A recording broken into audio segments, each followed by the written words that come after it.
We just beat Cal. It's not the end of the world. We are awesome. I got Pete B. Hell yeah. I got Billy Ray right here. I could Dude, cry. this has been one of the best experiences of my life. The refs tried to take it from us. Screw those guys.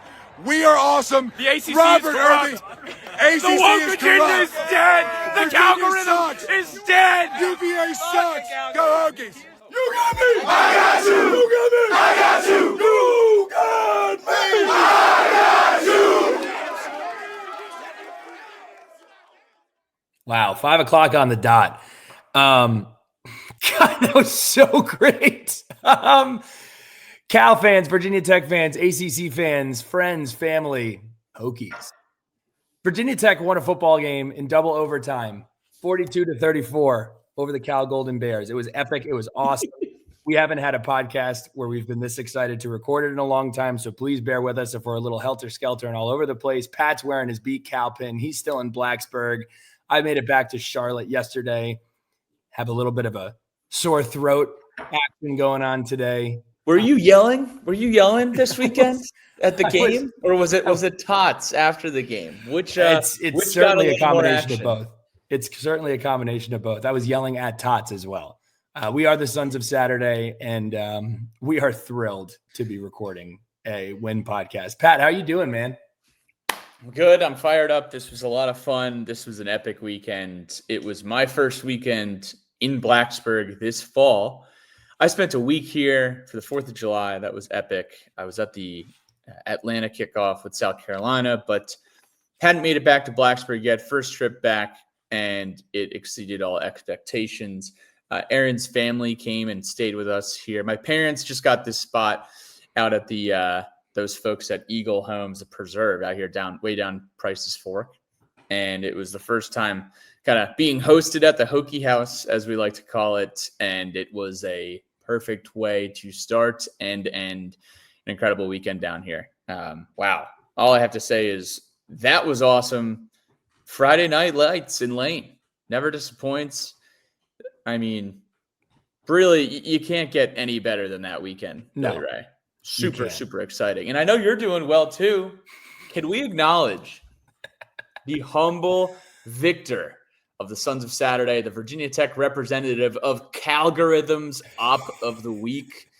Billy Ray, I am proud of you. I am honored to be your friend, and I know you are humbled to accept that award. But you became one with the Calgorithm. I think the effort did not go unnoticed, and this is truly, as I've been saying about this Calgorithm and how they interact with other fan bases, this is what college football is all about. I agree. Shout out to Admiral Bear for the prestigious honor of being the Op of the Week. And we'll talk about it at the end. But I will say, before we get into the game, Cal fans, you guys made this so fun. The fact that we're in a conference where Boston College, Duke, Wake Forest, UVA all kind of mail it in on football fanhood, I really didn't know what to expect from Cal. Obviously, there are a ton of differences between the two universities, but you guys made this fun. This is my opening statement. 25 years of Enter Sandman in Lane Stadium. Coming in, it was a shame to see where we are now compared to where we were 25 years ago. 25 years ago, we were coming off of a national championship berth. This year, we're getting ready to celebrate it at 2-5 and on an interim coach, taking on conference rival Cal. Try explaining that to yourself as a Virginia Tech fan back in 2000. This game coming in had shades of Duke in 2019. It's a nationally televised game. It's during the week. It's on a weird day. We're honoring some serious Virginia Tech Hokie lore in Enter Sandman. We're coming off of the concert. The concert just happened a couple months ago. There was a great crowd, had a great tailgate. We've seen this movie before. And lately we've been getting crushed in good home environments. We saw it with ODU. We saw it with Vanderbilt just this year. And as this game unfolded, we have found ways to lose this game over and over and over again. And I have continuously called it an exorcism. We're going through an exorcism. And you always think, man, maybe this one will be the last one. No, maybe this one will be the last one. I don't know what will come from this game where we won as 6-point favorites at 2-5 with an interim head coach. but instead of an exorcism, it felt like a rebirth. That is absolutely, truly what it felt like. We played it's crazy because we did a lot of the things that Coach Pry talked about when he took the job. We ran the ball effectively. We played every phase of the game effectively. We had explosive plays. We hit hard. We were physical. And if I had to tip my cap to anything, it's the crowd at the beginning and those who stayed. Enter Sandman, the band of brothers in that locker room, Coach Monty and that coaching staff. And it felt like something extra supernatural in the air played a part in winning that football game.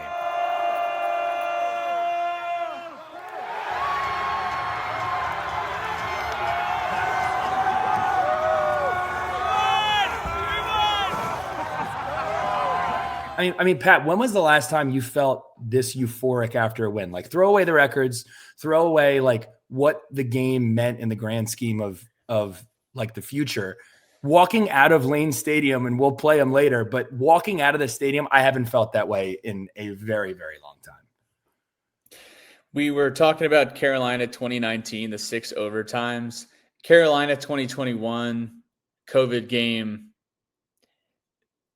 That game wasn't as thrilling, and it was low scoring. It was 17-10, and we did the right things on defense to win the football game. And everyone kind of felt like we were going to win that game. I think the absence of joy that we've had over the past, few years, winning a game like that and winning in the fashion of how we did it, the amount of pure chaos that unfolded really in the fourth quarter and in 2 overtimes. Pittsburgh 2023 comes to mind. And I even think of like the amount of games that you've gone to tots after. You're like, okay, we're going to go celebrate a win. And I hadn't done that in a while. But this honestly might be top 5 for me as far as just like a pure feeling.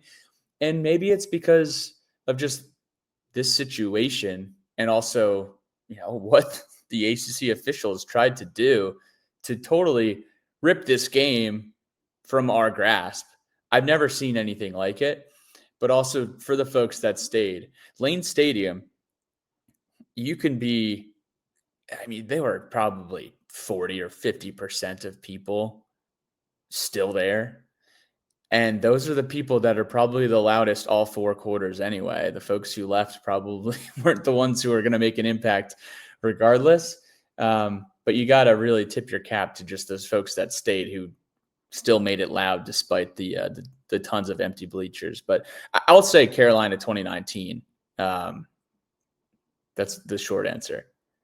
The other ones that come to mind, you have Carolina 2021, which you mentioned, Carolina 19, which was Virginia Tech's last overtime win in Lane Stadium.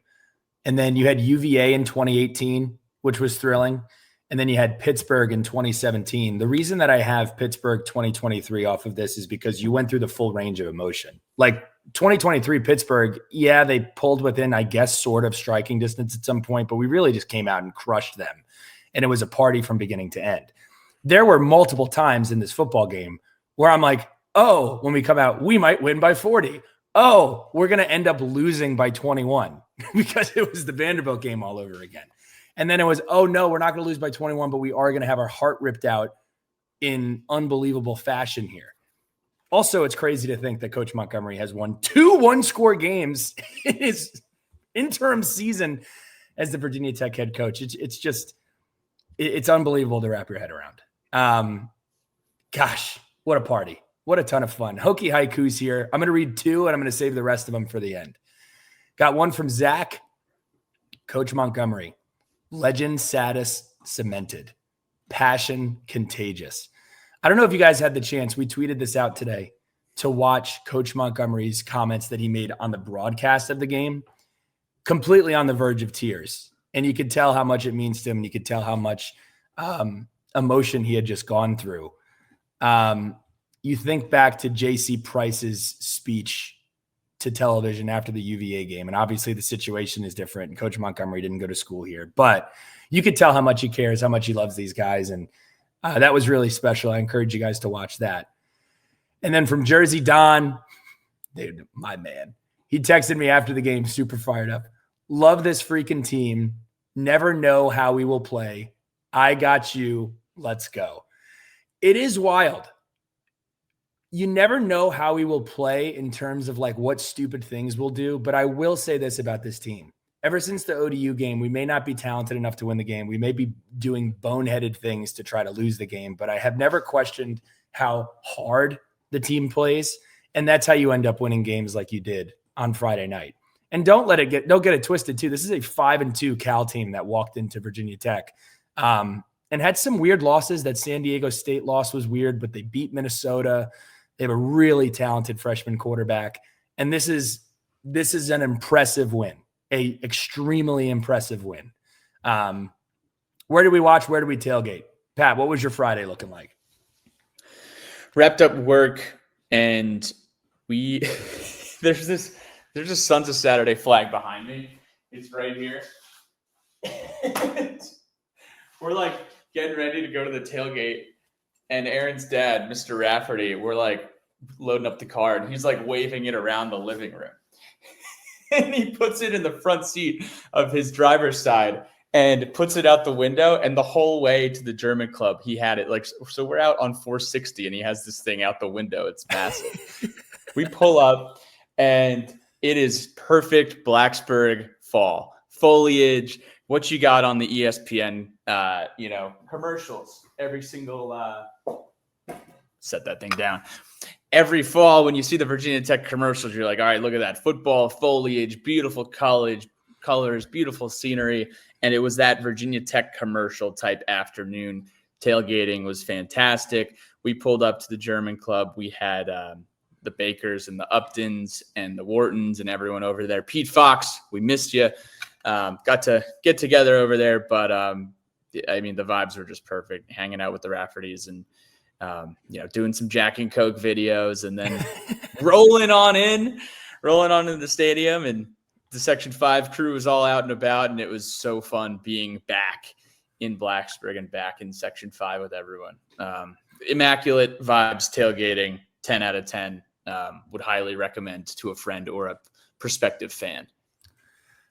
I'm so glad you brought this up, because lost in all of the notes that I have here was how great the weather was. It truly was one of the best weather days you could have asked for. It was a bluebird afternoon, not a single cloud in the sky. Got chilly when it got to football time, but you were never cold at the tailgate. Not windy.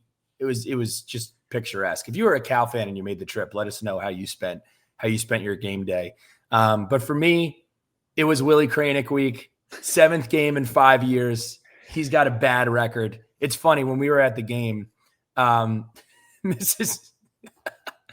Molly Gerald's, he walks into Section 5 and she literally looks at him and she goes, "You're here?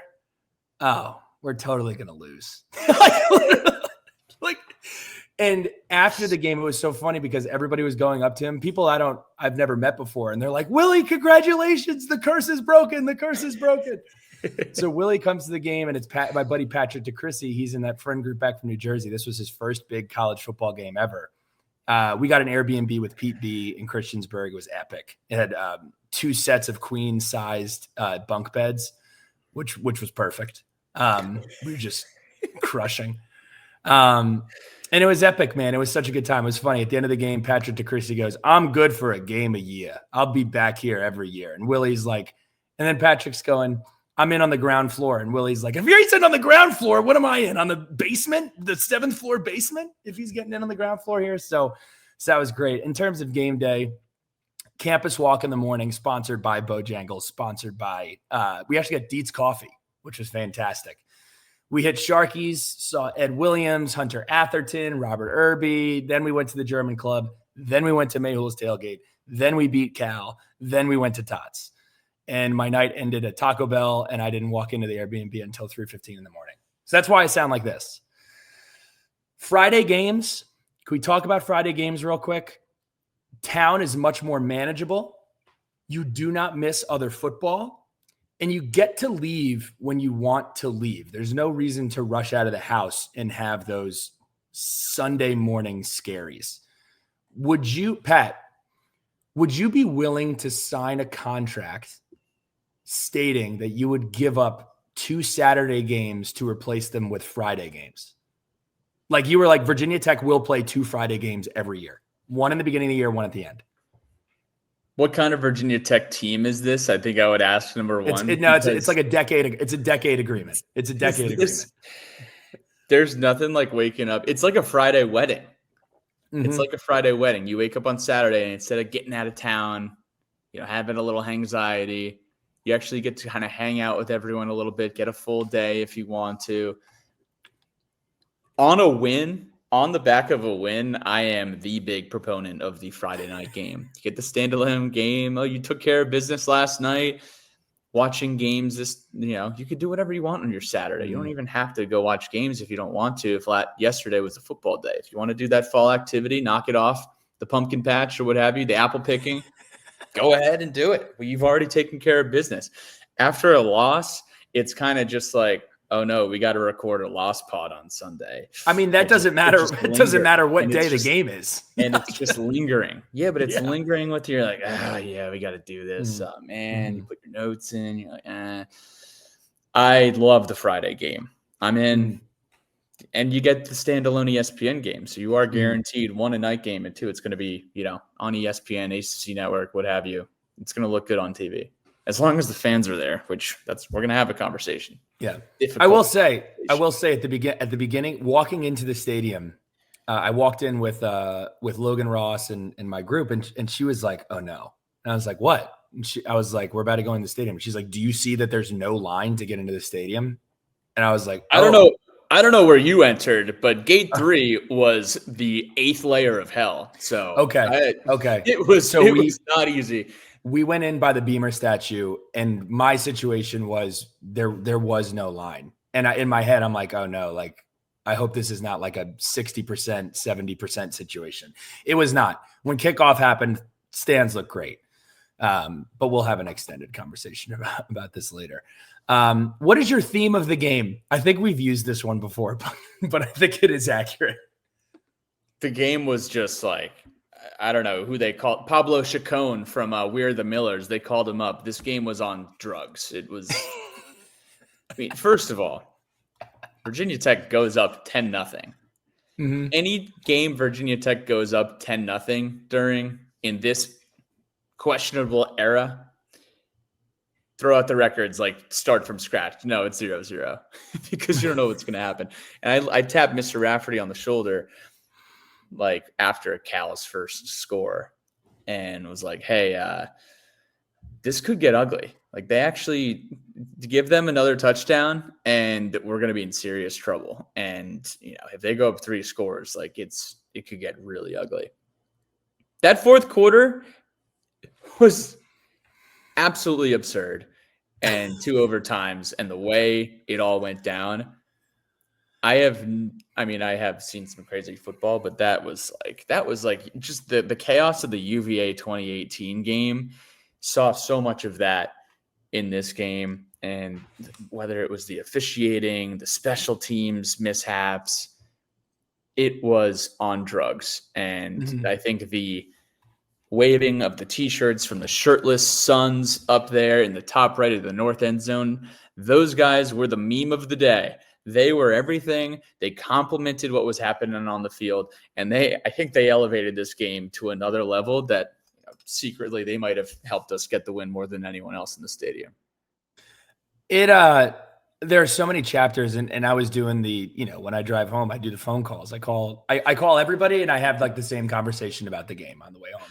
But this one was different because there are like 15 different directions that you could take it in. And I kind of broke this down into a couple of different categories. And the first category is we tried to give the game away. So the only reason the game was close was not because of officiating. We'll get to the officiating, but in this game, Cal scored 20 unanswered points after we took a 10-0 lead. That's probably right around when you were talking to Mr. Rafferty at the time. It was like, oh, this is going to be the Vanderbilt game. Fun. That's cool.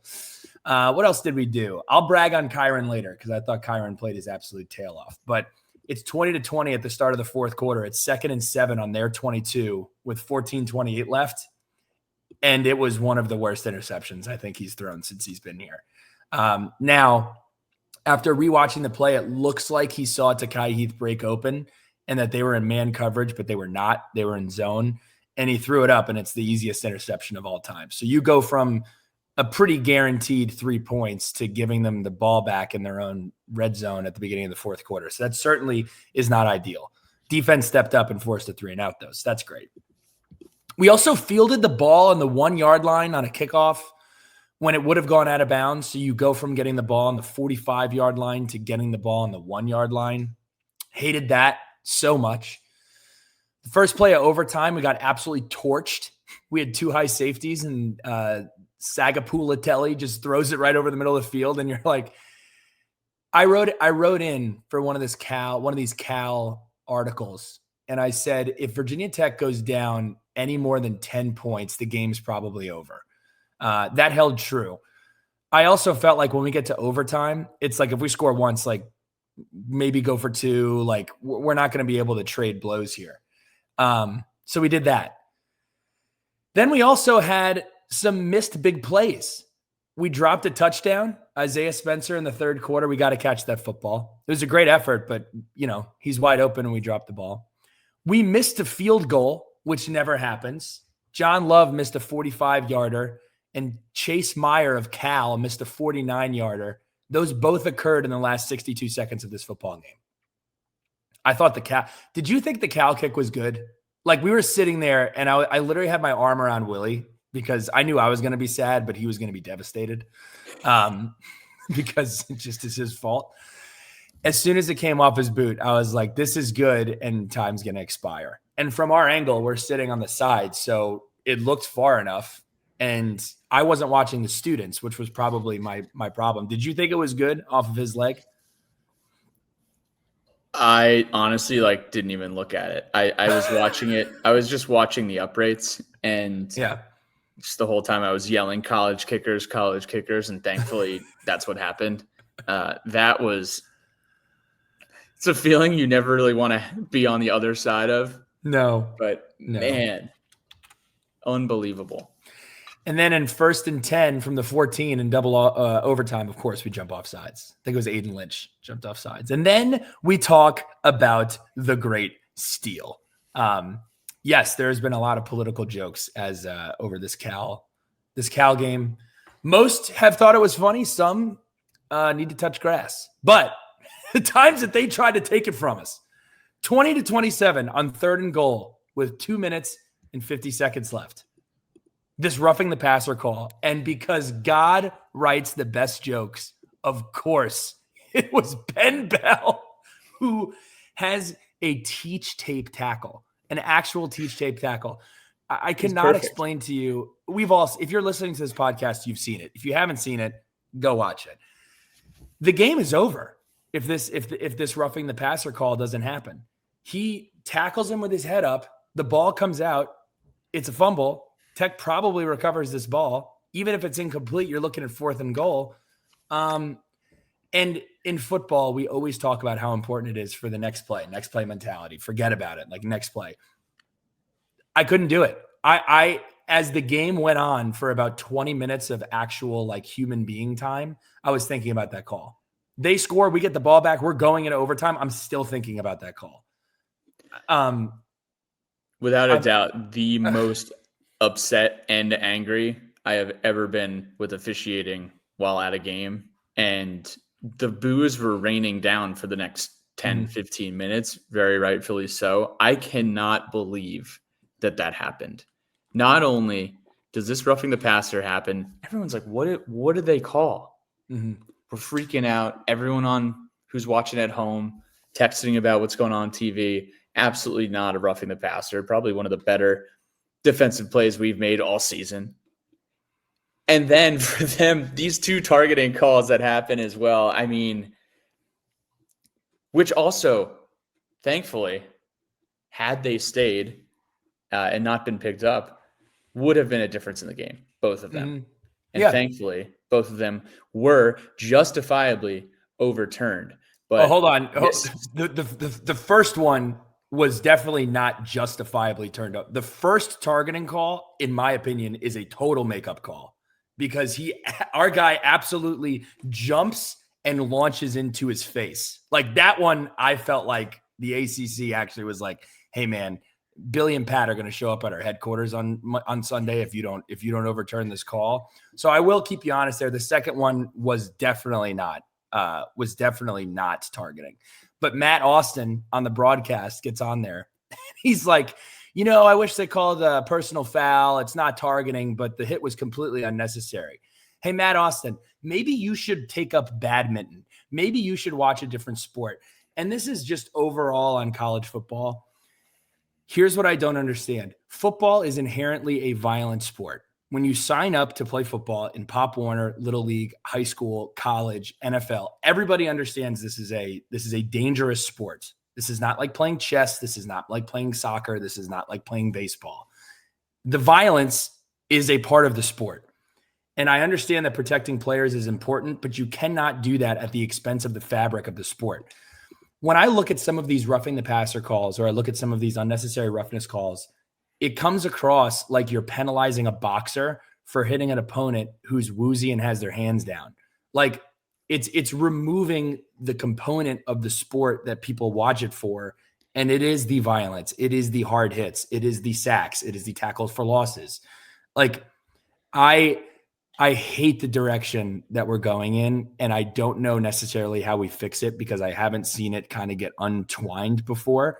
But I saw a tweet from Unnecessary Roughness, and they said, if this is roughing the passer now, what will it be in 10 years? I don't even want to think about it. But it was heinous. It really was. It felt worse than Miami because there wasn't finality to it, but you kind of had accepted your fate and had to go through more football. And it literally felt like they were trying to take it from us. It did. I'm really not trying to be hyperbolic. It was the worst call I have ever seen in my life in that stadium. It was going to create some sad people. Like, and that's why, Friday night, dude, Friday night game, it better go your way. Otherwise, it's just going to ruin your whole weekend. Saturday, you lose. It only ruins Saturday. Oh no, that would have ruined my year. I mean, that I don't care I don't know where you're going with this, what day the game's on. I'd have been pissed for days anyway. It doesn't matter. If we played that game on Monday, it would have been awful. I mean, we would have been rolling out the tag board, magic markers, and heading back to, I don't know, maybe we would have just stood outside Jim Phillips's house this time with the signs protesting the Atlantic Coast Conference. Thankfully, the ball don't lie chants were raining down as they should have, and we figured it out. But, man. You could do an entire podcast on that call. A couple of other ones that I thought were poor. I thought the officiating was pretty poor all day. For example, they had a late hit on Ulave for Cal on Kyron Drones when Kyron dumped it off at the end of the third quarter. That was also soft. Like Kyron gets rid of the ball. It's a bang, bang play. He tackles the quarterback and they call the late hit and extends the drive. And then one more. This call is correct, but I hate the call. On the massive Isaiah Spencer punt return, we get an illegal blindside block. It's a correct rule, but again, my dad calls it unnecessary playing of football because that's what it is. It essentially was very similar to the play that Andre Davis had against West Virginia in Morgantown. Very, very similar type of situation. But you can't talk about this game without talking about the officiating.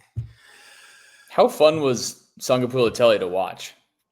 He's going to be a problem, man. Sidearm slinger.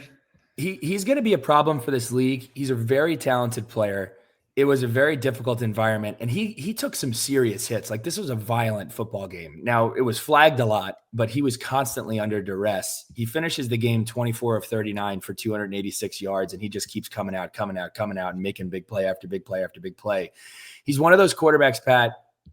Watching him play is how people tried to make us feel about watching Sam Howell play or watch some of these other UNC quarterbacks, and we would just shut them down. Like every time he took the field, you're like, he's going to, you kind of got that clench factor, the pucker up factor. It was a pucker up effect. That's how it felt every single time that he took the field. I'm excited to watch his career development. He's going to be a really good player. A couple other players that jumped off the screen for me were Jordan King and Mason Minnie. They were both anytime Cal needed a big play, Mason Minnie was the big guy, number 85. And then you also had Jordan King, who was great, number 4. And then Jacob DeJesus, again, don't take my Lord's name in vain, but 8 catches for 86 yards. He had a nice game as well. He was really fun to watch. He was 5'7", 170. Every single time he had the ball in his hands, he was like a Josh Downs. Like any single time he had open space, you're just like, oof, we got to make sure we get a hat on that guy because he is going to break tackles or make guys miss.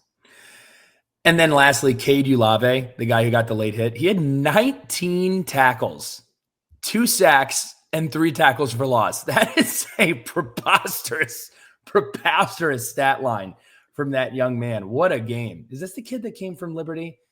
No, he's from South Jordan, Utah.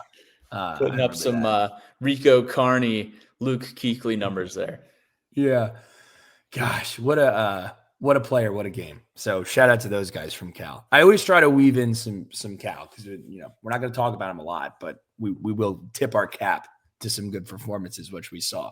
Who else did we see a masterful performance from? I think it was DJ Tempo. I'm assuming that DJ Tempo is the one playing every song that plays. Like, I don't know if there's one guy who plays Enter Sandman who's like way up top, and then DJ Tempo is over in the north end zone in the corner, like playing the in-game DJ. Whoever played and whoever is responsible for the final defensive series playing Enter Sandman, in between plays, playing Sandman, people are freaking out. Dude, they line up at the line. Music gets turned down. The play happens. The music is down. After the play, incomplete pass, turns it back up to 11. People start freaking out. From where we left off, too. This happens 3 or 4 times, and it was so unbelievably outstanding. I don't think I'd ever experienced it, or at least experienced it in a win. I'm sure it's been tried in the past, but they break out for like a 46-yard gain, and you're like, shoot. The late game Enter Sandman, I feel like has been it's been a long time since we had that rocking, and it was a perfect compliment to the guys up in the student section. East stands are completely cleared out, but the north end zone, Worsham Warriors, I believe, is the tagline here. At least we've shout out to those guys, man. Yeah, they kept us in the game. Them and DJ Tempo hanging out over in the that northeast side of the north end zone, just outstanding. The shot, I'm forgetting his at. I'll put it in the post game write up, but it's the gentleman who's going to like 50 games in 50 days. I don't know how he's doing that. But he was at the game and he posted the video from the top of the student section on the east stands where we sit. And it was brutal. Like it was empty by the time we got to the end of that game. And it was a rough look. I kind of envisioned like there's some dude up in the box who's like, yeah, play it again. And what was wild was when we had the targeting call, I didn't know that it had been overturned because you couldn't hear the official. And he actually was getting upset. Like he was hitting his microphone because he was trying to tell everybody that the targeting call was being overturned, but they were playing Enter Sandman over the official. So you couldn't hear that the play got overturned until they started walking back to where they needed to be. But that was magical, man. It really, that was magic.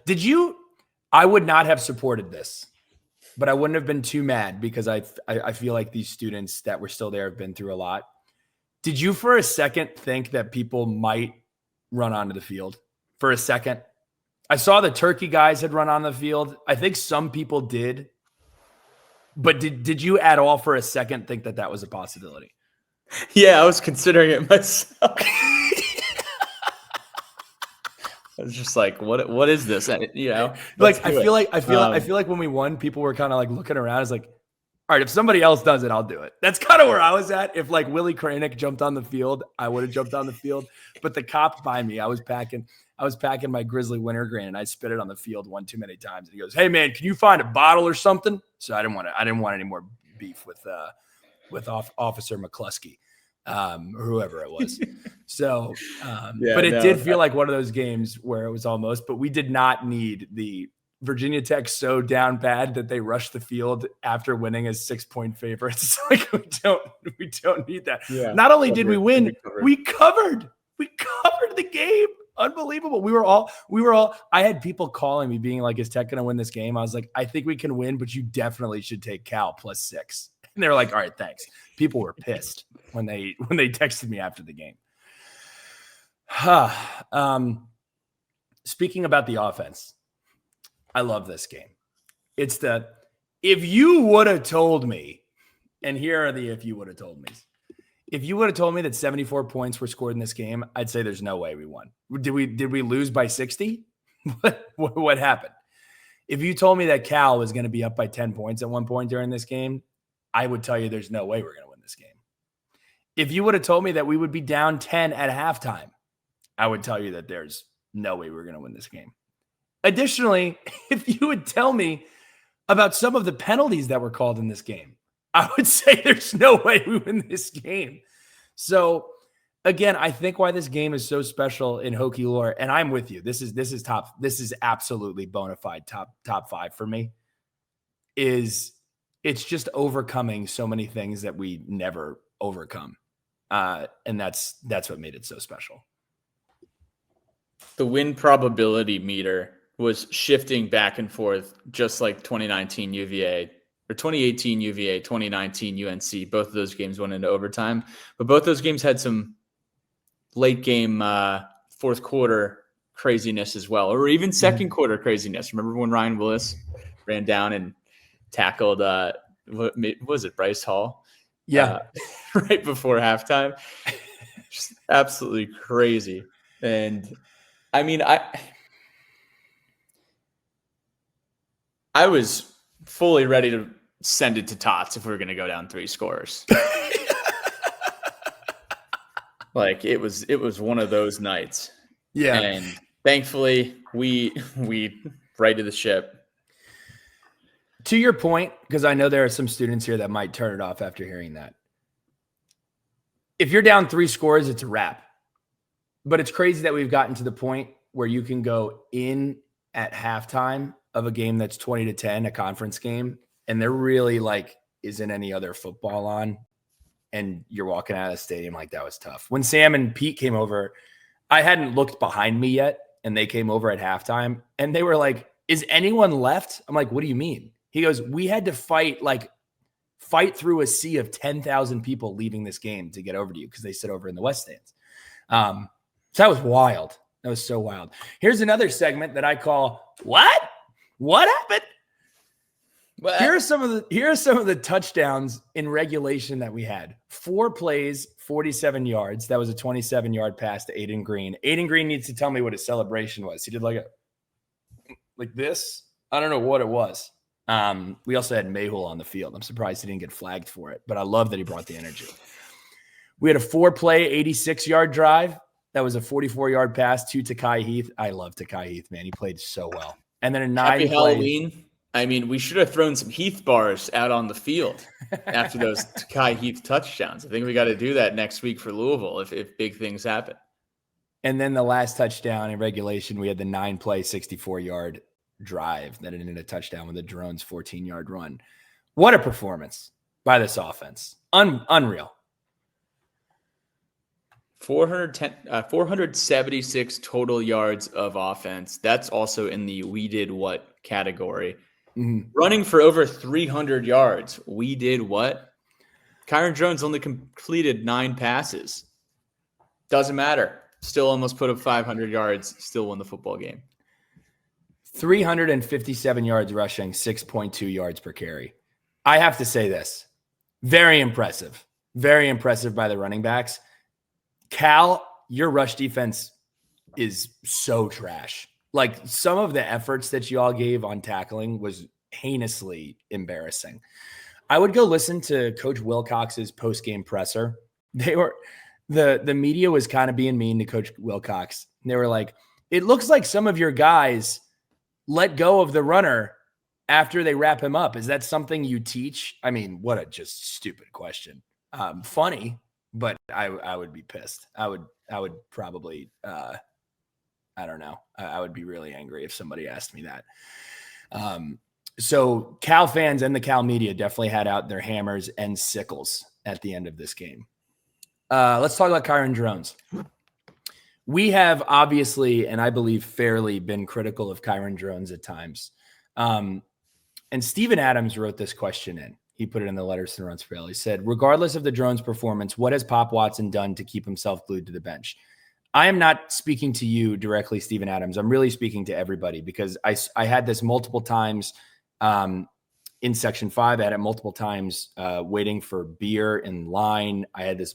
I get text messages like this throughout the season. We all do.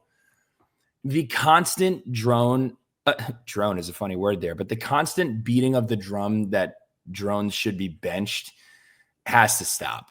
Like, at no point yesterday did I feel like we were on the verge of winning this game if we just had a different quarterback. And actually, I think this was one of Kyron Drones' best performances that we've seen. He finishes the game 9 of 18 with 5 touchdowns and 256 yards.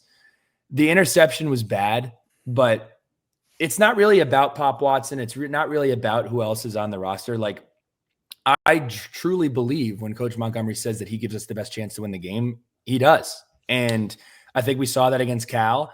And when he does what he's asked to do and what he's good at, he's effective enough to win the game. So I think we need to get out of the headspace. There are 2 things that will not happen. One, I'm bummed out about. The other one, I'm not necessarily bummed out about. We're not going to have a new special teams coordinator before the end of the year. That will not change. Stu Holt will be our special teams coordinator until the end of the year. And number 2, Kyron Drones is going to be our quarterback. And I'm thrilled for him. Now, if I wanted to pick one nit, and I'm glad we got this at the end of the game, a Kyron Drones who has a little bit of FU in him and shows body language after plays and looks excited makes a world of difference. Like, you can kind of tell how a drive is going to go by looking at his body language. And I genuinely believe, being at the game, you get to see it. The excitement of like Benji Gosnell, Marcellus Hawkins, Kyron Drones at time, and the entire defense galvanizes the team. Like, body language is so important, and you don't see it on television as much, but you could tell how bad this team wanted it. And I think they all galvanized each other to the win. So I know I buried the lead. Where are you at on the Kyron Drones? Like, it seems like every time we have a drive that doesn't end in a touchdown, it's like put in somebody else. I mean, it was a tough first half, right? Like, if he threw one ball to Aiden Green, which, by the way, throw it up to Aiden Green and let him go catch it. I don't know why that's not option number 1 every single time he drops back. And maybe it is, and maybe he's covered, but like, when I see that play and I just see how Aiden Green just totally bodied this poor guy from Cal, like, really, like, watch the replay and see this guy from Cal kind of just like wither into the shadow of Aiden Green. Aiden stands there and just looks like an all ACC wide receiver. I don't understand why we don't do that more all over the field. My biggest frustration with Drones is when he's throwing the football and how slow the decisions are being made. Yes. And if the first guy isn't open, he's usually trying to do too much, gets happy feet, throws it out of bounds, takes a sack, dances around like Lamar Jackson back there, but he's not Lamar Jackson. Like, he's a different kind of quarterback. His best efforts are always going to be when he's that heat-seeking missile running the football, and he needs to be like a run-first guy. And I'm hoping that we can incorporate that as we head into November and just say, like, first of all, having Drones run the way he did on Friday night, and 2, we haven't said Marcellus Hawkins' name enough here. 21 carries, 167 yards, couldn't be stopped by Cal, and truly was one of the differences in this football game. When you have a 2-headed rushing attack monster, it doesn't matter how well you throw the football. You just need to be a smart game manager. Virginia Tech didn't turn the ball over on Friday either. So that was smart. Kyron made, for the most part. Oh, you know what? He threw the pick. Never mind. We had the one pick, yeah. That's fine. Mm-hmm. It was not good. We're lucky that they didn't score any points off that turnover. But the fact that he was a run-first guy was the difference in the football game. Yeah. I mean, if you look at the stat sheet, 21 carries. I can't remember the last time Kyron had 21 carries. He matched Marcellus Hawkins on the carries. What I also want to say, I do want to apologize to Marcellus Hawkins because when he was tackled on his long run, I was so mad. I was like, why are you running into him? And it's very obvious on television. He was looking to his left and just didn't see the safety coming over. He was literally the only person that could have made the tackle and got tackled. But it didn't matter because we scored on the next play. I think that the backs did a tremendous job of bouncing it outside when there wasn't anything in the middle. And then they would break one tackle on the outside because Cal basically had a bunch of Deion Sanders in the run game defensive backs playing. And it was just arm tackles, diving at ankles and hoping that they tripped over them, and they didn't. And then you got Benji Gosnell, who's killing people in the run game. Like our tight end, our Hairston, our Gosnell, and at times our wide receivers were blocking their absolute tail off. So I think that played a huge part. I also am ready to have this conversation. Can we have a serious conversation about Elijah Brooks being one of the best assistants that Virginia Tech has had in the last decade? Like, to come in and to recruit Bashal Tutin, recruit Marcellus Hawkins, recruit Terrion Stewart in this economy of offensive line play that we have been existing in, like, take a bow, brother. Like, unreal. He has done such a great job. And I can't say enough positive things about this running back room. Even though Terrion Stewart didn't kind of put up the crazy numbers. So here are all the numbers. Hawkins, 21 for 167. Drones, 21 for 137. Stewart, 14 for 48. The 14 for 48, there's one play where it was either the first or second play after we fielded the ball on the 1 yard line, and he's dead to rights for a safety, like dead to rights. And he somehow finds a way to make the guy miss, and it's the best 0 yard gain run that I saw in that entire game. I mean, he's a special back, and I love that they both kind of are like, you say two-headed monster. When they're all healthy, it's like a three-headed monster. So shout out to them. And we haven't even said this guy's name yet. I love Takai Heath. Like he has a chance to be a special player. First and foremost, when you were saying the time that it takes to make a decision, there are several times where he was open over the middle and the ball either wasn't thrown, it was thrown late, or it was thrown behind him. That's super frustrating. But the catch that he made on that game-winning touchdown, he's running full speed one direction, and the ball is thrown to him a yard or a half yard behind him, and he has to do like this Derek Jeter slide, get my hands back. That is a tremendously difficult catch to make. And he has to make that catch anytime that he gets the ball over the middle. Kyron is a much better thrower of the ball outside the hashes than he is over the middle, which is kind of weird. He's better at throwing the deep ball than he is throwing like the dump off pass 5 yards from the line of scrimmage. But I mean, Takai Heath, he played his absolute tail off. 4 catches, 64 yards, 2 touchdowns, long of 44. What a game. Quick aside here. What game was ground pizza? Was ground pizza Pittsburgh Wake Forest or Wake Forest? Wake Forest homecoming 2023. Billy Ray saw a slice of Benny's pizza on the ground. There was a plate under it, but still on the ground. Unclaimed. Someone may have had a few nibbles of it. Billy Ray said, I don't care. I'm eating that. I'm going to have some bites of this Benny's ground pizza. Mm-hmm.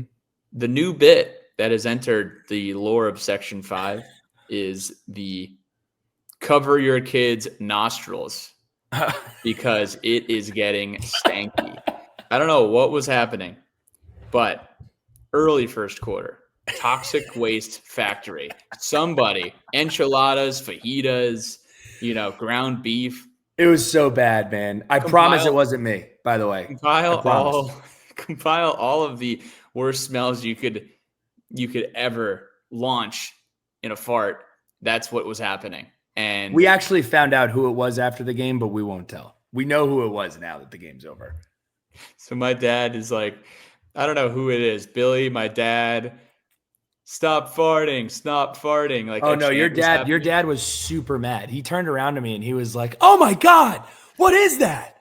And I was like, "I smell it too." He goes, "Stop farting." He goes, "Billy, tell the people behind you stop farting." So I'm screaming behind me. I'm like, "Stop farting." Comes to a point where I don't know who it is. It smells awful. My dad pulls my mom and my sister out of their seats and down by me, completely away from the flow of the stench. Like, it was that bad. Like, we're talking like a 3-row and, 6 seats over adjustment to get out of the path. And then Aiden Green catches the touchdown. And all of a sudden, the chants go from stop farting to keep farting. I gotta tell you, we've all been there before. You're in a movie theater or you're in a football game, and I think most people have been in the situation where you are the dealter, the one who's doling it out. I certainly have been. I'm pretty sure either Wake or Pitt, that was that game for me, where you're just like, it's coming out. I don't really know. I'm not about to walk up to the stands. This is going to happen. And you're like, maybe no one will smell it. And undoubtedly, everyone smells it.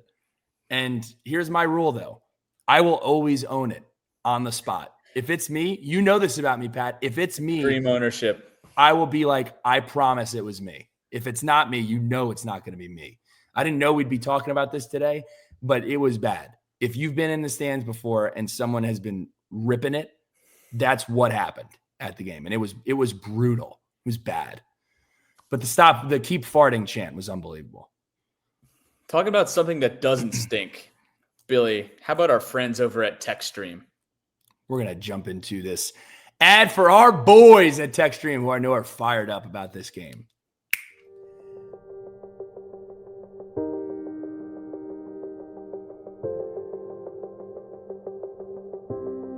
There is a workforce development issue, really a people problem, ranging anywhere from 600,000 to 900,000 open cybersecurity jobs in the United States alone.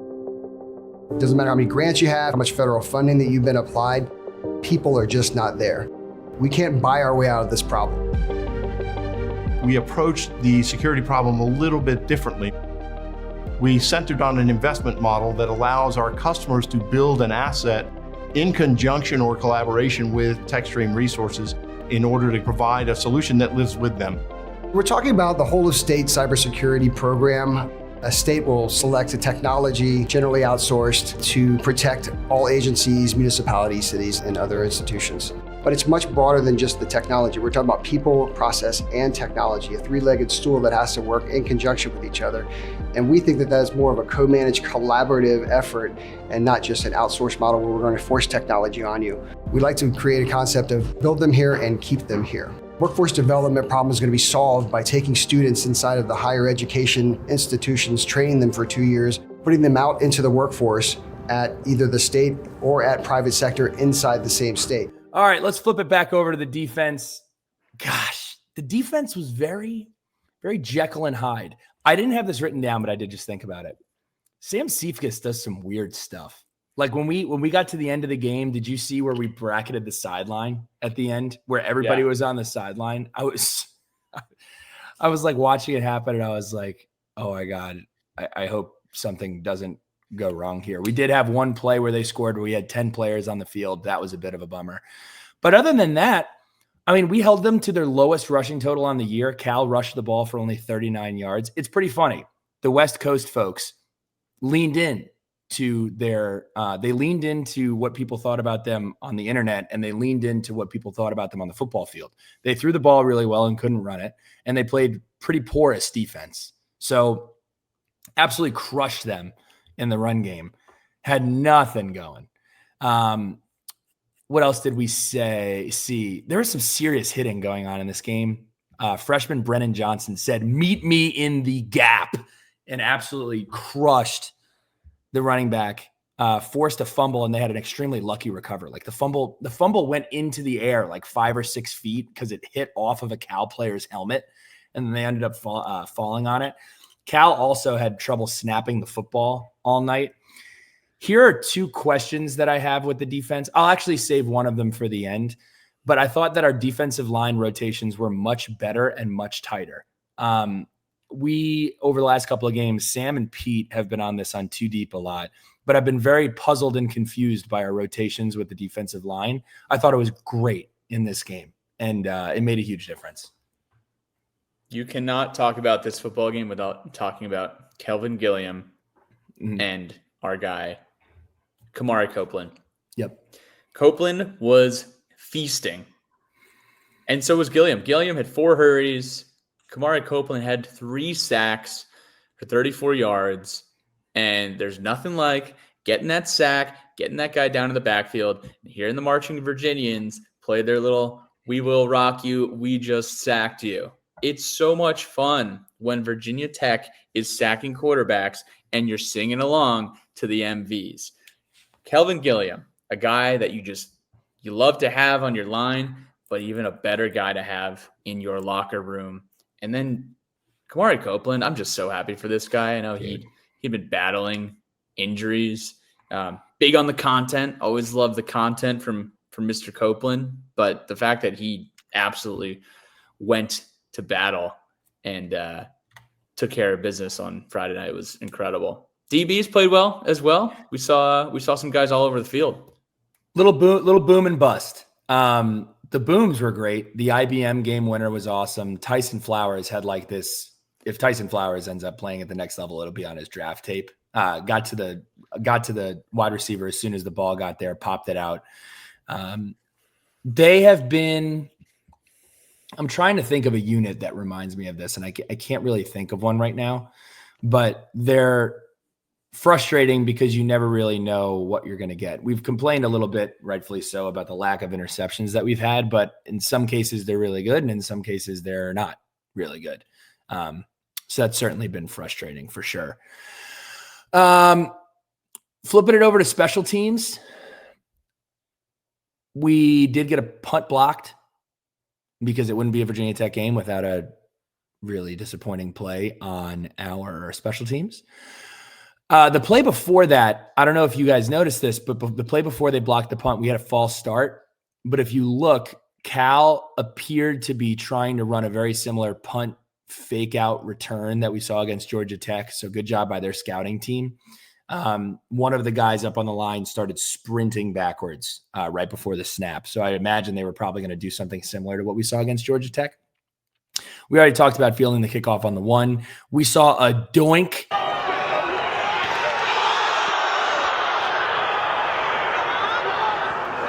What a terrible thing to record. From our guy, John Love. Can you recall a doink in Lane Stadium? Can't recall a doink in Lane Stadium. Maybe by the opposition, maybe by the opposition on a extra point. Yeah. But yeah, that was soul crushing. It was because that never happens. John Love, NFL kicker. And what's crazy is this happened after he made a 52-yard field goal to make it 20-13. I think that was in the third quarter. It might have been in the early fourth. So that does it for special teams. Before we get into the presser, we're going to roll it with some of our favorite walking out of Lane Stadium with the Dubs. Hey, nothing like walking out of Lane Stadium.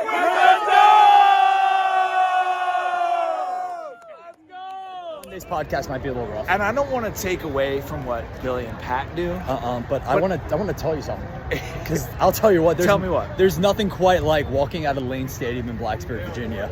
With a dub. With a W. How it goes, but there's nothing better leaving Lane Stadium with the Hokies W. Go Hokies. No better feeling than walking out of Lane Stadium with the dub. There's nothing like walking out of Lane Stadium with a dub. Oh my gosh. They tried to steal this game from us. We cracked open a Jack and Coke before the end. But there's nothing like walking out of Lane Stadium with a dub! In double overtime.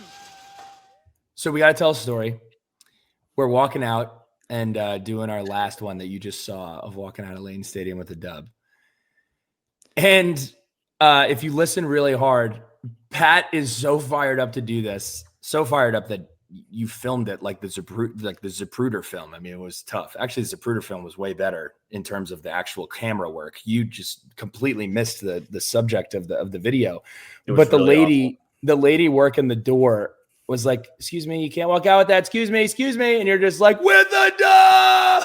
So it was so funny.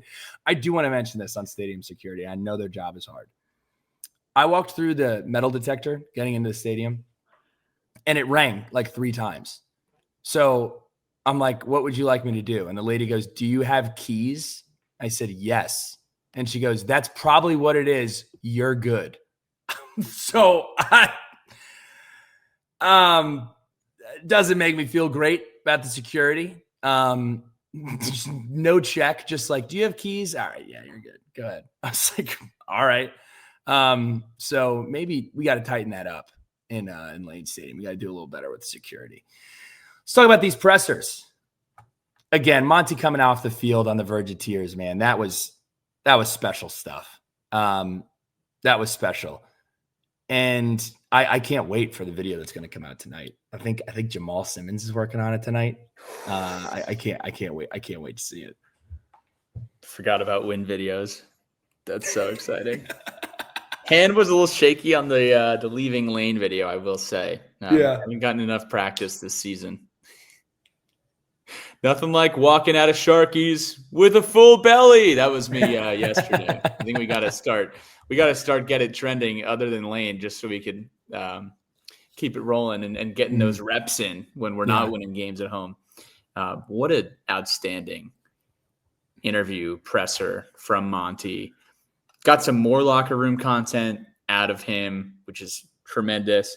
And then, in the presser, we knew it was going to take all 3 phases to get it done.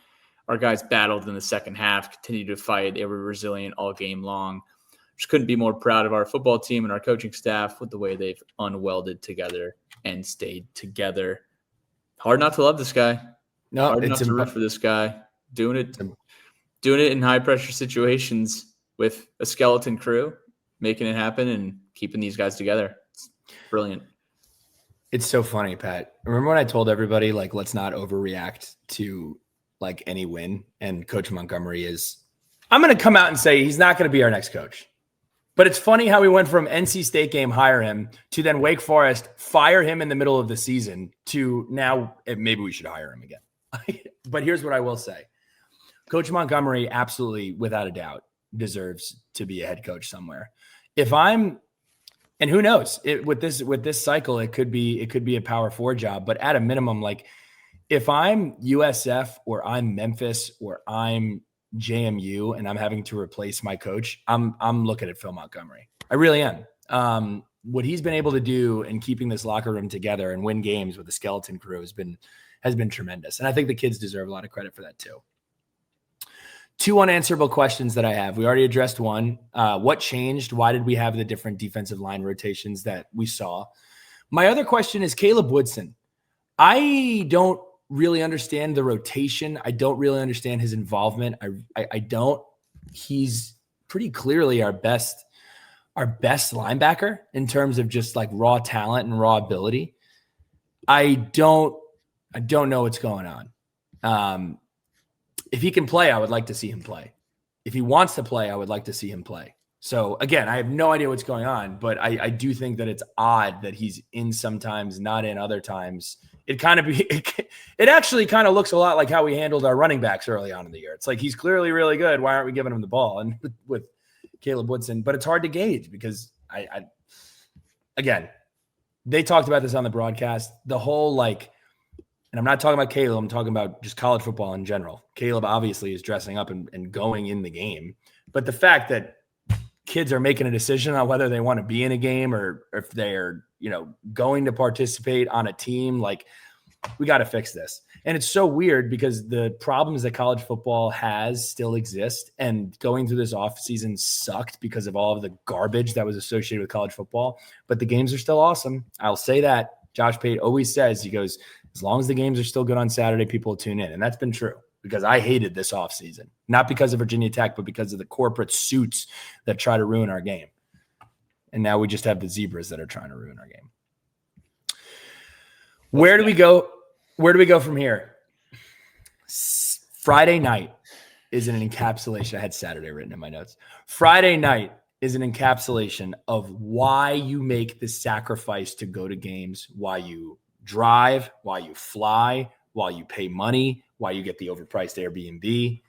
It's why you come back after games like ODU. It's why you come back after games like Duke in 2019. It's why you turn on the television and watch this team every week, because that investment, that level of care pays off in situations like this. You can't get the euphoria that you got in that game without paying that pain equity along the way. And that's why it's so special. Now, the crowd, it's been heavily maligned. A lot of UVA fans are hitting us with the woof, rightfully so. Like if we're doling it out, we got to be able to take it. You mentioned this. Everybody that wanted to be there and has been going through all of the garbage in Lane Stadium for years was at that game. And I think that's why it was so special. Now, the one thing that I want to say about students is I'm not letting them off the hook, because ultimately you have to care about football. You have to care about your teams. Now, I was in Tots relieving myself, and I was standing next to this student. And I was like, man, it felt good to get that win. And he goes, oh, yeah, dude, we won. That's right, dude. Awesome. And I was like, I take it you didn't stay. He goes, nah, man, I hit Tots. Now, I did say, brother, I would really appreciate if you would stay. But I went ahead and I looked, and it's like, you know what? This is why this next coach can't be a miss. This is why you have to win football games, because I'm like, okay, let me put my feet into his shoes for a second. Freshman year, you come in, you're so excited. Virginia Tech, man, this is going to be so great. You win 2 games at home. You beat Boston College and Wofford. Okay, sophomore year, I can drink next year probably. That's going to be super cool, but I'll go to some football games. I'll go after the date party. You have 4 wins. You beat ODU, Pitt, Wake, and Syracuse. Objectively, a lot of fun. It was a fun year. There's no core memory yet, unless you want to say Pitt. Pitt was a great win. 2024, you win 4 games. You beat Marshall, Boston College, Georgia Tech on their 3rd string quarterback, and UVA. And then 2025, you have 2 wins over Wofford and now Cal. Over his tenure, he's seen 3 20-point plus losses.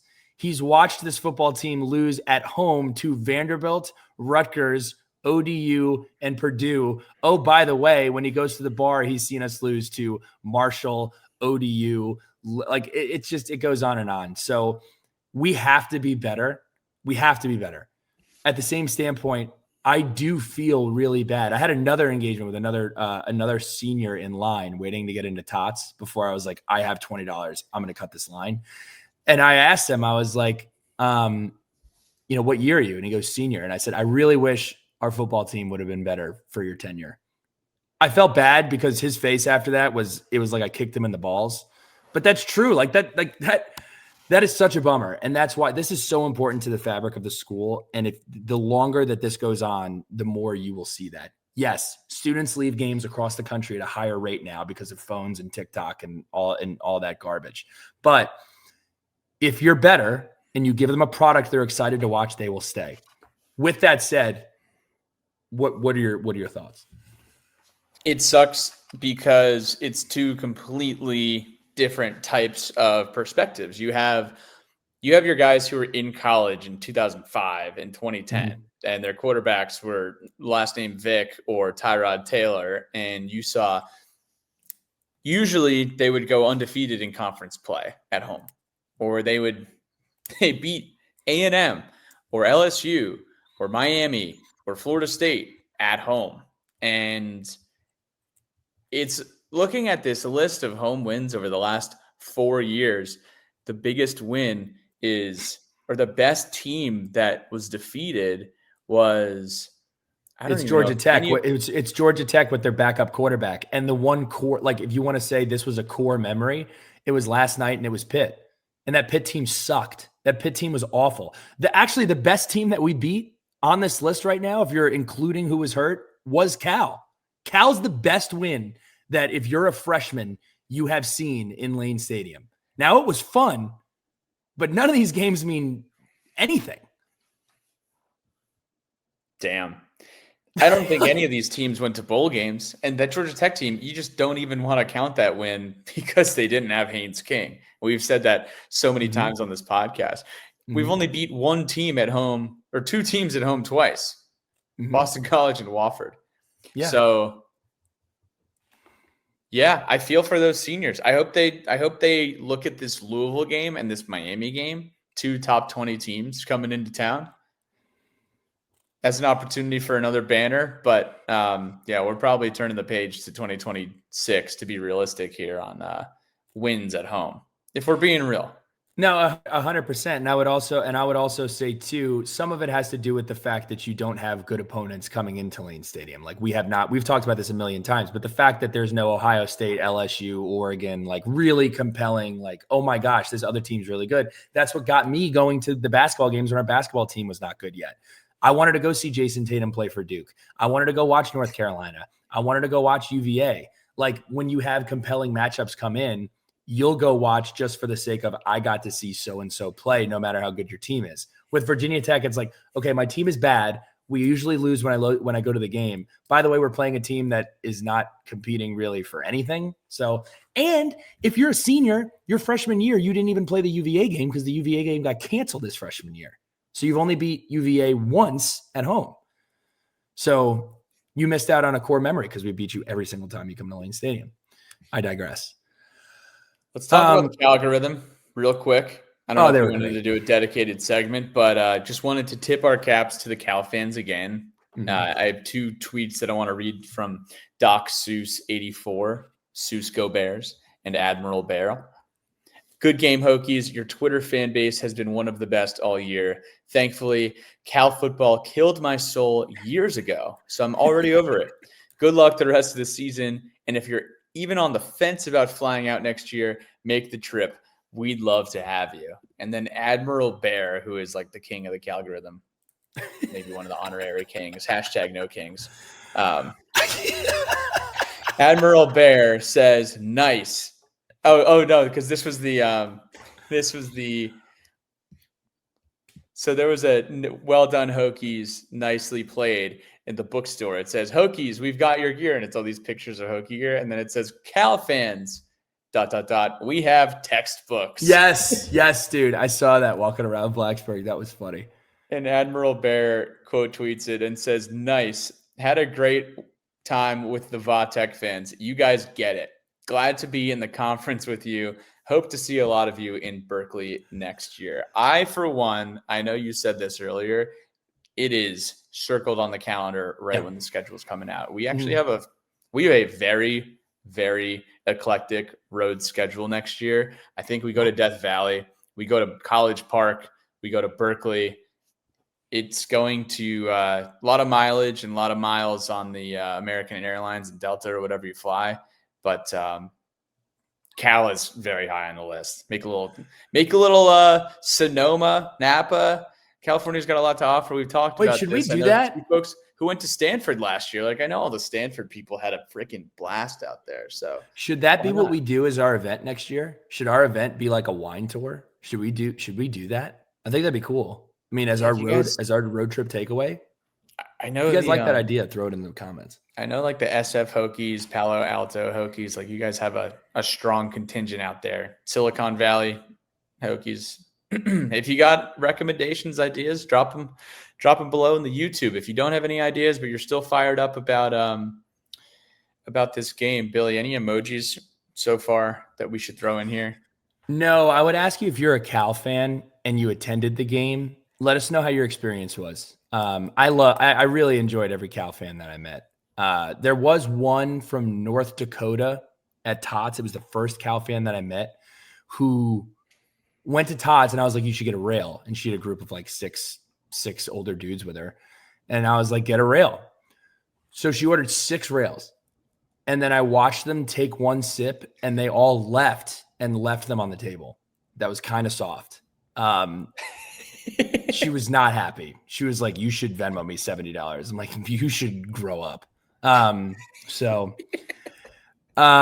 Letters from the lunch pail from 70-year-old badass.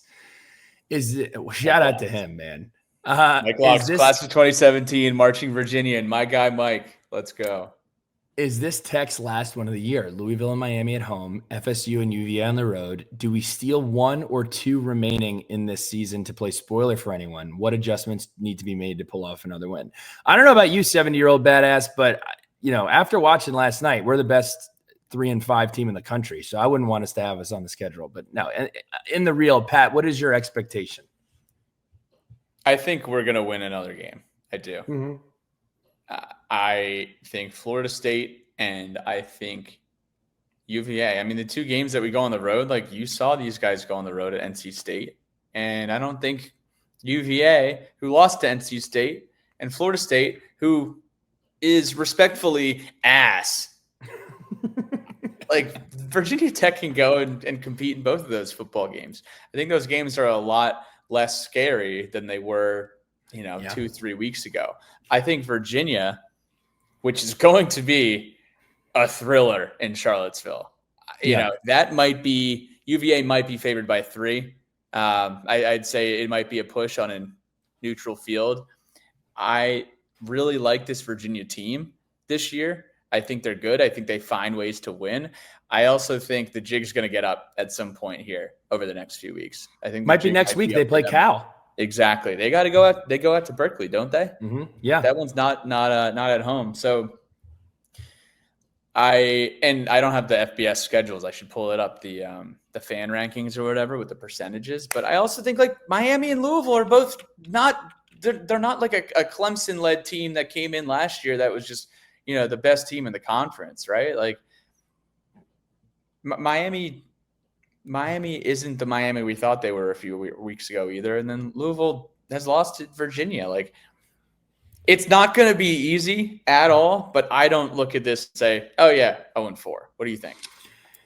Yeah, no, I think you were good until you started doing drugs at the end. I mean, Miami is probably going to beat us by 35 points. And Louisville, I think they're both really good. I think Miami is really good, and I think Louisville we're not is perfect. Really good. We are not. We're also not perfect.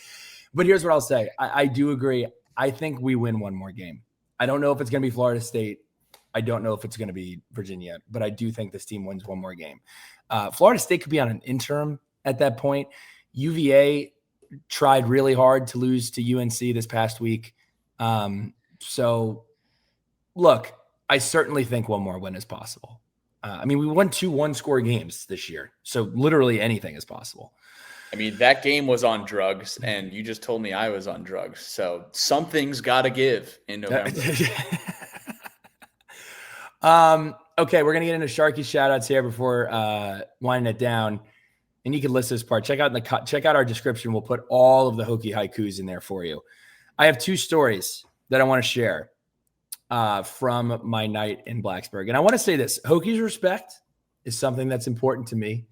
I think making sure that you look after one another, take care of one another is certainly important. I'm not telling this story at all to toot anybody's horn. I'm more so telling this story as a reminder of how we should treat and act towards one another. Leaving tots. Granted, both of these happened after midnight. So when your mother tells you nothing good happens after midnight, that is true. So if I was not out after midnight, maybe neither of these things would have happened. But there was a gentleman that left tots. He was by himself and he was stumbling and he took a pretty hard fall. And I kind of assumed that somebody would help him out because he's 30 or 35 yards away from me. And O'Neill had pointed out to me that nobody helped him out. He hit his head on the concrete and he was kind of just sitting there and people were like stepping around him and going around him. And again, I'm not trying to make a big statement here, but if you're out and you see somebody who needs help or see somebody by themselves, I strongly encourage you to do something and help them out. So number one, shout out to O'Neill for pointing that out. And number 2, just take care of one another. College is this crazy thing where you have a bunch of young people who are in the same place and probably doing some pretty stupid things. And it takes everybody to take care of one another. We also, not going to go into details here, we were leaving Taco Bell. It was also after midnight. And we had one group of people yelling some awful things at another group of people. One group of people was freshmen. Another group of people would apparently were seniors, and the seniors appeared to be the aggressors. And I have a very simple rule. Don't be an asshole. It's very easy to not do that. Just be respectful of one another. The situation was diffused because when we started yelling and they were yelling back, Patrick DeCrissi walked over, and I think they were shocked that we did not reply with texts or tweets. And then the situation was easily diffused. So don't be a jerk. Take care of one another. Hokies respect. Stay in Lane Stadium for 4 quarters or the overtimes at the end of the game. Those are my messages. Sharkies shout outs. One, it was great to be back in Sharkies, by the way. Like, it's the nostalgia factory of Sharkies wing and rib joint. Tots, late night. Sharkies, a little during the day, Saturday football. Shout out to those guys. Shout out to JJ. Got what did I get? The bison cheeseburger wrap. Oh, dude, it's so good. Yeah. I had gone to the basketball scrimmage, courtesy of Cliv. Shout out Cliv for hooking us up with the tickets and for Friday night too. Cliv, we love you. Wear that new Roback proudly. Went to the basketball scrimmage and I hadn't eaten since like 9 a.m. and it was like 3 p.m. The basketball scrimmage, by the way, I think they do unlimited timeouts. So the second half took like close to 90 minutes. It was a lot going on there. Unbelievable time at Sharkies. Cliv, Eric, and Casey Priggett. Let's see. We got some shout outs here. First of all, our Cal people, Kirsten and Austin. Shout out to the Cal. The Cal girls, a lot of Cal Lax players that Aaron is very close with. Helen and Ashley. And then Jack. Shout out to Dave for bringing Jack along. Former rower at Cal, sat with us. Was giving it to Mr. Raff about Cal being the number 1 public university academically. Mr. Raff was giving it right back to him saying, you guys aren't Ivy. It doesn't matter. So there was some hilarious banter there. I think Kelsey was the game MVP, shaking the keys on every single third and fourth down. And then you had Mrs. Raff just freaking out over the targeting call, which I absolutely loved because it was a ball don't lie moment. And Mrs. Rafferty went to so many of Aiden's games at Indiana. So we were so fired up when that call got overturned, and we we're like, she knew right away. Nathaniel Adibi leading the Let's Go chant. That was great. Linwood, can I say something on that? Can I say something about that? And shout out to Linwood. I don't want to step on that. We have lost so much that shout, the number 25, and the Let's Go chant. Like, you lose so much that you get so mad at those things. And when you win, you look at it totally differently. Like, when we lose, I'll look back and I'll be like, we should stop doing shout. Or we lose, I'll be like, we should stop doing this. We lose, I say we should stop doing Enter Sandman. We definitely shouldn't stop doing the last one. But it's funny how when you win games, like if this was a loss pod, there's no way that Nathaniel DB might have got the shout out, but it wouldn't have been as excited about that. So winning, ipso facto, winning just makes everything uber more enjoyable. So I want to point that out. Linwood came over at halftime. I'm like, dude, you smell good. I don't know where you were earlier, but there were some farts over here, and I was like, Linwood, like, I don't know what you're wearing. Wow. Okay. Linwood, write in the comments what your fragrance is, brother. That's Spice Bomb, Aqua di Gio. What are you rocking, bro? He was like, I got multiple on, and then he looked over at Aaron. And he was like, you should worry about him. Willie T, man, he crushed. Willie T on top of Castle, or on top of Lane, but it's like they got the Castle Spires. It's kind of like a castle. The shots up there, always doing incredible work with the creativity, making us look so good all the time on socials, making Virginia Tech look epic. And then, just the folks at the German Club tailgate. Perfect Friday night. Shout out to Paul Bertner. I also want to shout out Jay Tucker, O'Neill, and Chris for great tailgate vibes and food. Chris is so funny. Like Chris every single time runs to Kroger and buys a very random amount of food and cooks it and then eats none of it. And then I eat it all. It happens every game. I think he just enjoys the act of cooking, and then I enjoy the act of eating. So that was a ton of fun, man. It was really great. It really was. I had a ton of fun doing the post game catch up. What do we call that? The debrief. The debrief the morning after. I came over. Mama Finn made some coffee. It was just great. It felt good to get back in the win column. If you guys are listening to this, I'm not going to ask you to comment below. Actually, I will. I'm going to ask you to do two things if you have time. We're giving away some Roback. We're giving away $100 in Roback gift cards. Go over to our Instagram and comment on the Jack and Coke mashup we put out. Just comment who is our next coach going to be and how much are we going to pay him annually. The new challenge we'll do. So once we find out who our coach is, we can give away some free stuff. And number 2, LSU is in discussions about Brian Kelly's future, and that includes outreach to Kelly about his potential departure. The situation is in flux. Kelly is owed $54 million in buyout money.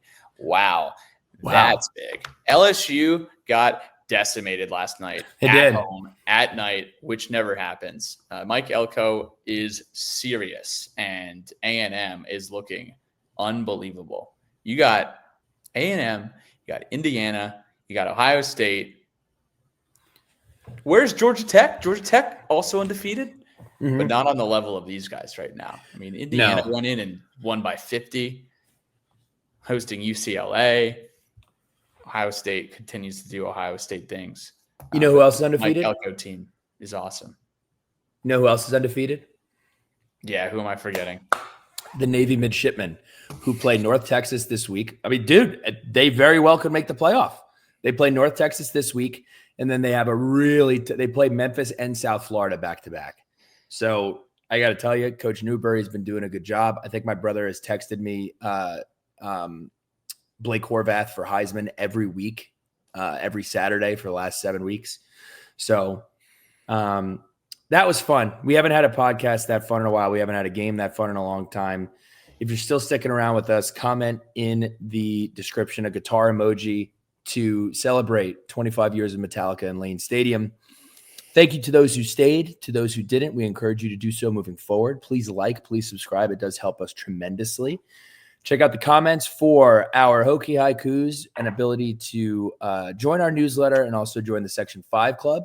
We would appreciate it. For just a cup of coffee, you can support Sons of Saturday and their future ventures, which includes awesome events like our trip to potentially Cal next year, or things like the Vanderbilt trip and the Nashville trip. With that said, Billy Ray Mitchell, Pat Finn, Frankie on the couch, and we will see you. I'll be at Louisville. I'll be at the Louisville game. If you're in town, let us know. I'm not sure if I'm going to do a day trip or not. 3:30 kick. And then, Pat, you're planning to go to UVA, right? We both go to that game? Charlottesville, book it. Also, 10.5-point dogs here next week versus Louisville. I'd be excited if we covered. Sure. 100%. Be excited if we win. Let's start a little streak at home.